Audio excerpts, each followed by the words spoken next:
Bapak, Ibu, Saudara yang terkasih di dalam Tuhan Yesus Kristus, Salam, salam bahagia. Teriring doa, kiranya Bapak, Ibu, Saudara senantiasa bahagia dalam perlindungan kasih Tuhan Yesus Kristus. Perkenankanlah pada kesempatan ini saya hendak sharing tentang kasih Tuhan yang begitu besar kepada umat manusia yang sudah jatuh dalam dosa. Bapak, Ibu, Saudara yang terkasih di dalam Tuhan Yesus Kristus, saya kira Bapak, Ibu, Saudara dan saya sepakat bahwa di dunia ini sudah tidak ada manusia yang sempurna. Semua sudah jatuh dalam dosa. Dosa kecil maupun dosa besar sama saja di hadapan Tuhan. Karena seberapapun kecilnya dosa manusia, berarti sudah tidak bisa bersama Tuhan. Harus berpisah dengan Tuhan, karena Tuhan adalah Maha Suci, Maha Benar. Yang tidak suci, tidak kudus, tidak benar, harus berpisah. Harus berpisah dengan Tuhan. Hal yang menarik, saudara-saudaraku, bahwa ternyata kalau semua manusia sudah jatuh di dalam dosa, maka demikian pula termasuk tokoh-tokoh besar di Alkitab juga pernah berbuat dosa.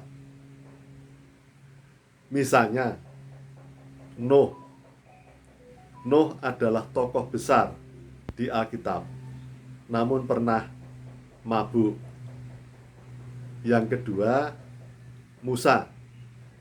Musa pernah membunuh orang, padahal membunuh tidak berkenan di hadapan Tuhan. Dan kemudian Musa pernah marah. Sepertinya marah itu sesuatu yang wajar, tetapi ketika itu kemarahan Musa sampai puncak, walaupun dalam tanda petik sepertinya membela Tuhan, karena sebenarnya marah kepada bangsa Israel yang tegar tengkuk.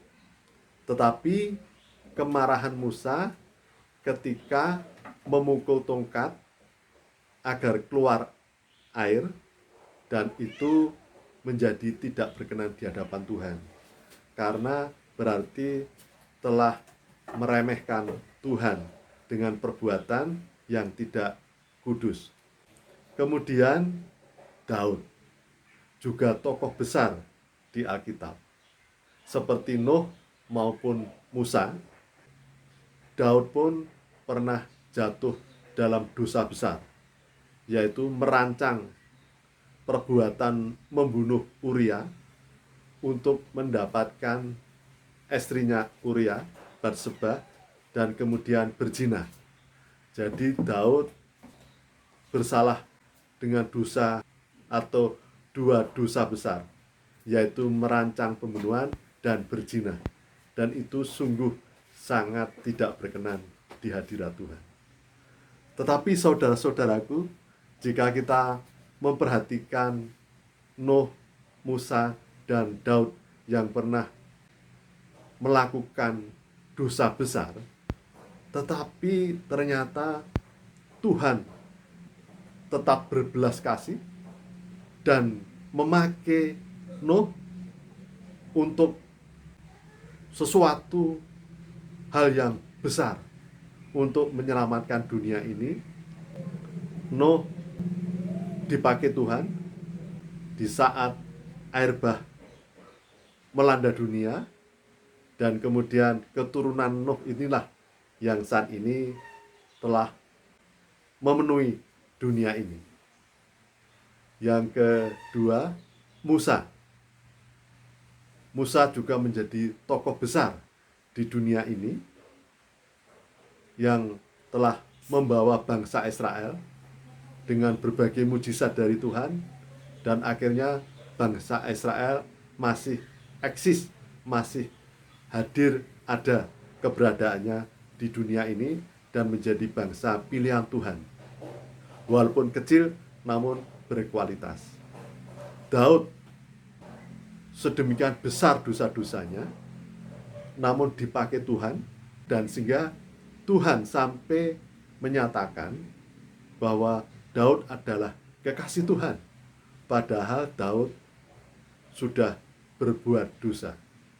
Namun dari Daudlah maka ada kerajaan Israel, dan Daud telah membuat tulisan-tulisan berupa mazmur yang indah, yang dapat memberikan kekuatan bagi kekasih Tuhan, umat Tuhan sampai sekarang ini.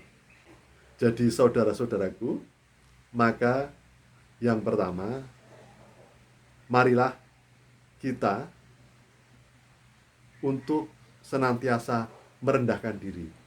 Jangan merasa sempurna, karena tidak ada manusia yang sempurna.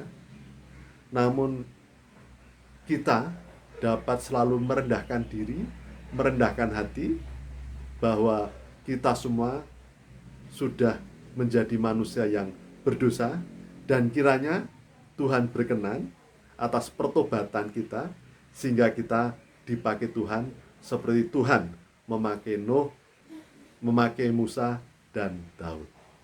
Yang kedua, jangan sampai kita merasa sempurna sehingga meremehkan orang lain, hanya melihat kesalahan-kesalahan orang lain, hanya melihat kekurangan-kekurangan orang lain, hanya melihat dosa-dosa orang lain. Kita lupa bahwa kita juga manusia yang tidak sempurna, memiliki kekurangan, kesalahan, dan dosa, sehingga kita tidak menjadi sombong dan tinggi hati dan hanya melihat sisi negatif atas orang lain atau atas dunia ini, dan kita merasa sempurna. Tetapi janganlah takut.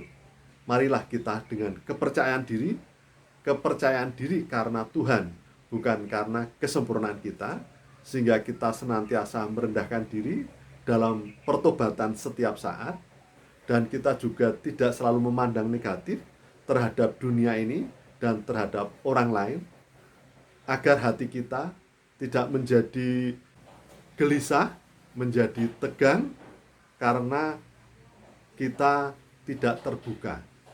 Dengan keterbukaan, dengan kita merasa tidak ada artinya di hadapan Tuhan, maka justru disitulah kita akan merasakan damai sukacita surgawi.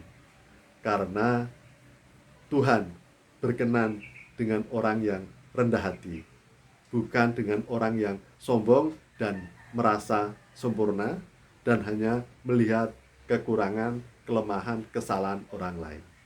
Jadi saudara-saudaraku, jangan takut, tetap percaya diri di dalam Tuhan.